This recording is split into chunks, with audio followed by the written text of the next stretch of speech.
En esta oportunidad vamos a escuchar pasajes de la entrevista con Carlos Romero, quien ha aclarado que no existe reelección discontinua. Reelección significa que el que se encuentra gobernando vuelve a postular por el mismo cargo.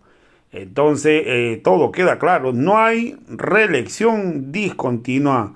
Carlos Romero también llamó Pinocho a aquellos medios que salieron a mentir tratando de transquiversar que Evo Morales pues, podría estar inhabilitado. Carlos Romero ha aclarado las cosas. Evo Morales no tiene ningún impedimento para postular en estas elecciones presidenciales para el 2025. Entonces vamos a escuchar pasajes de estas declaraciones.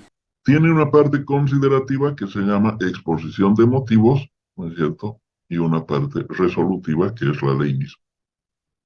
Entonces, en la parte considerativa, que solamente son los razonamientos que fundamentan una decisión, en la página 31 de las 82 páginas que tiene esa sentencia, dice, eh, quienes han ejercido la presidencia o vicepresidencia por dos periodos constitucionales, sea de manera continua o discontinua, han,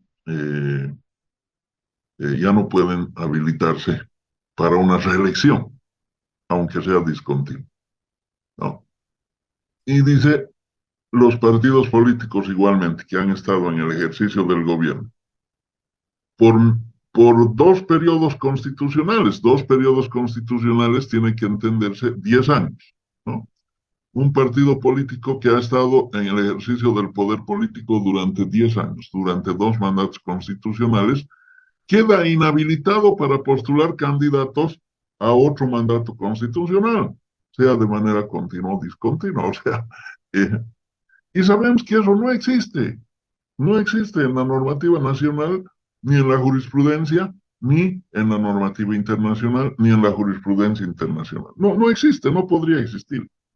¿Por qué no existe? Primero, porque la figura de reelección discontinua no existe como tal. ¿Qué es la reelección como concepto? Como concepto literal, digamos, no, no hablemos de concepto jurídico. ¿Qué significa la palabra reelección?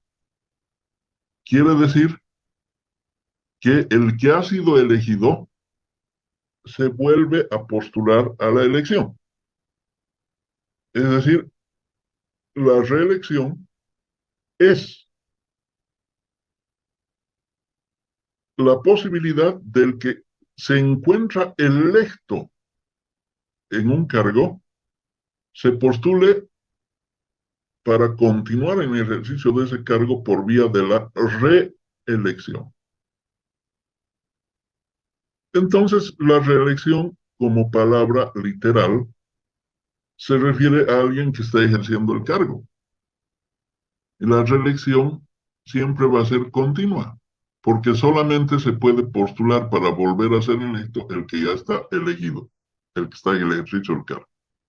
No existe el concepto de reelección discontinua, no existe, ¿no?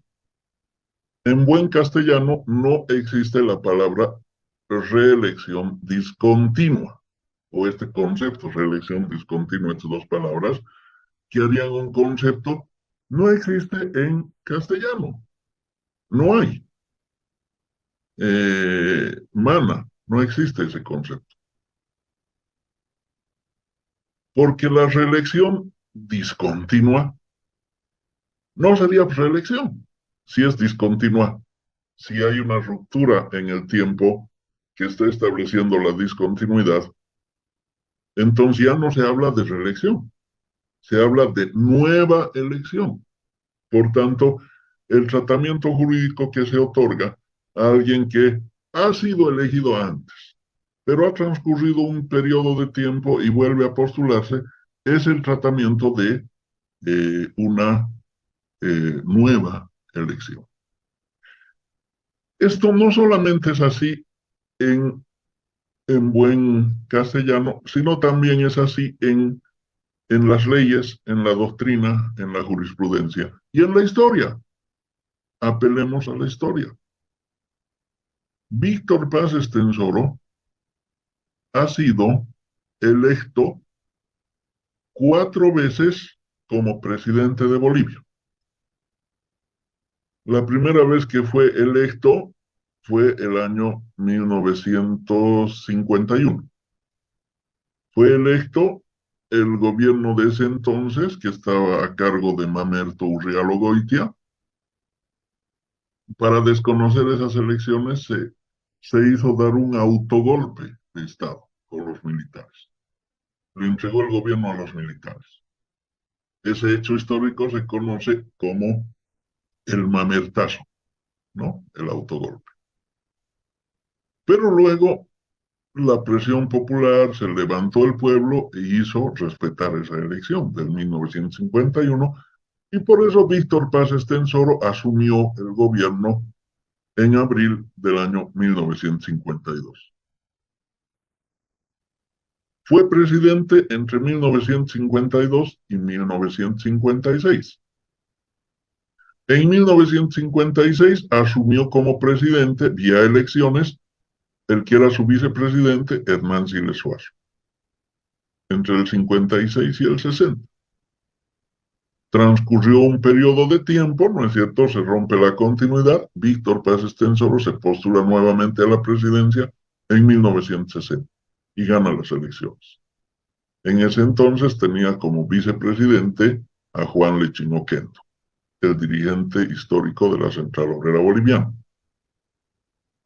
Ejerce su mandato de 1960 a 1964. Ahí se habilita una reelección de manera continua en 1964. Gana las elecciones. Su vicepresidente era el general René Barrientos Ortuño, pero su vicepresidente a los 3 meses le da golpe de Estado y lo expulsa del país, lo traiciona, y entonces él no puede cumplir su mandato, ¿no? Eh, bueno, esa historia ya sabemos. Pero Víctor Paz Estenssoro hasta ahí había sido elegido presidente 3 veces.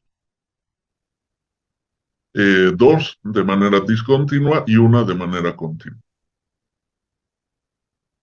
La cuarta vez que es electo presidente Víctor Paz Estenssoro fue el año 1985 y se desempeña como presidente entre 1985 y el año 1989.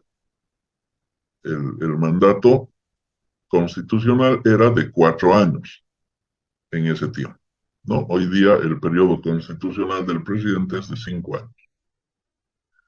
Entonces fue electo 4 veces presidente, 3 de manera discontinua y una de manera continua. Bien.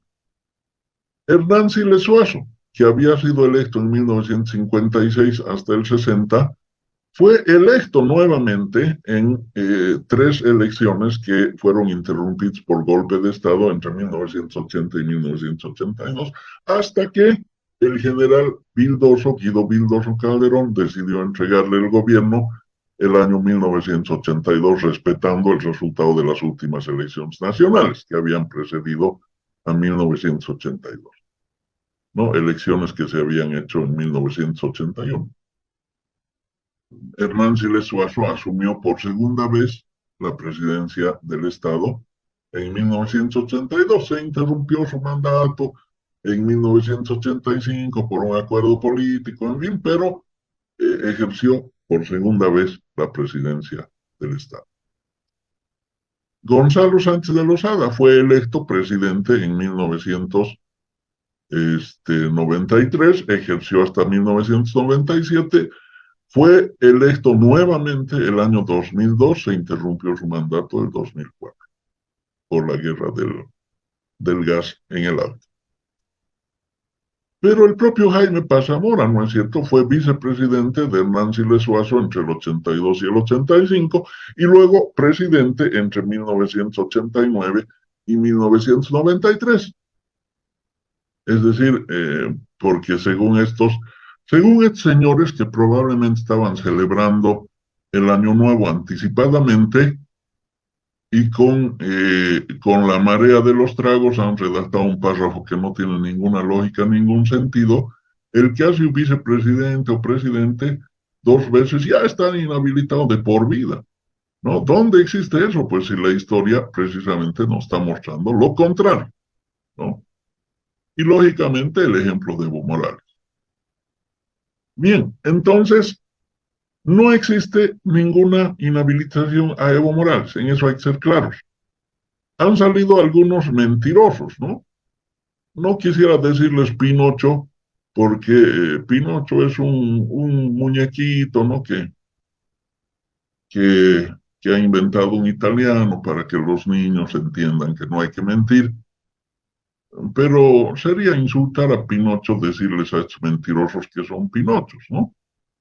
Eh, Porque estos son mentirosos, cínicos, sinvergüenzas, manipuladores de la verdad, han salido a mentir, a decir al pueblo boliviano está inhabilitado a Evo Morales, hay una sentencia constitucional que lo inhabilita. Primero, no hay nada que lo inhabilite, no puede haberlo. Segundo, no hay ninguna sentencia en ese sentido. Es más, la jurisprudencia interamericana del Sistema Interamericano de Derechos Humanos de la CIDH. En el caso Lula, ¿cómo ha operado? Lula ha sido presidente de Brasil 2 veces. Luego, injustamente, lo metieron a la cárcel, le acusaron de corrupción. Nunca le demostraron corrupción. Nunca. ¿No? Lo metieron preso 4 años. ¿Por qué lo metieron preso? Porque iba a ganar las elecciones. Las encuestas de opinión le daban amplia ventaja sobre el segundo candidato, que era el derechista Bolsonaro. Entonces lo metieron preso. Se salió de la cárcel sin pena ni gloria, terminó el mandato de Bolsonaro con más pena que gloria, yo diría, ¿no es cierto? Y resulta que Lula se presenta nuevamente como candidato a la presidencia de Brasil. Entonces ahí alguien dice, no, no se puede postular porque ya ha sido presidente. Consultan al sistema interamericano y el sistema interamericano dice sí, porque si hay discontinuidad no hay restricción, ¿no? Entonces hay una jurisprudencia en el sistema interamericano, de tal modo que Lula se habilita y ahora es presidente de Brasil, ¿no es cierto? Está en el ejercicio de la presidencia de Brasil, está instalado en Plan Alto, que es equivalente a la Casa Grande del Pueblo en Brasilia, ¿no? La sede del ejercicio de la presidencia de la República Federativa de Brasil. Entonces, en definitiva, Evo Morales está habilitado para ser candidato a la presidencia. Uno. Dos, no existe ninguna sentencia constitucional que lo inhabilite. Tres, el que diga lo contrario es un mentiroso y sinvergüenza.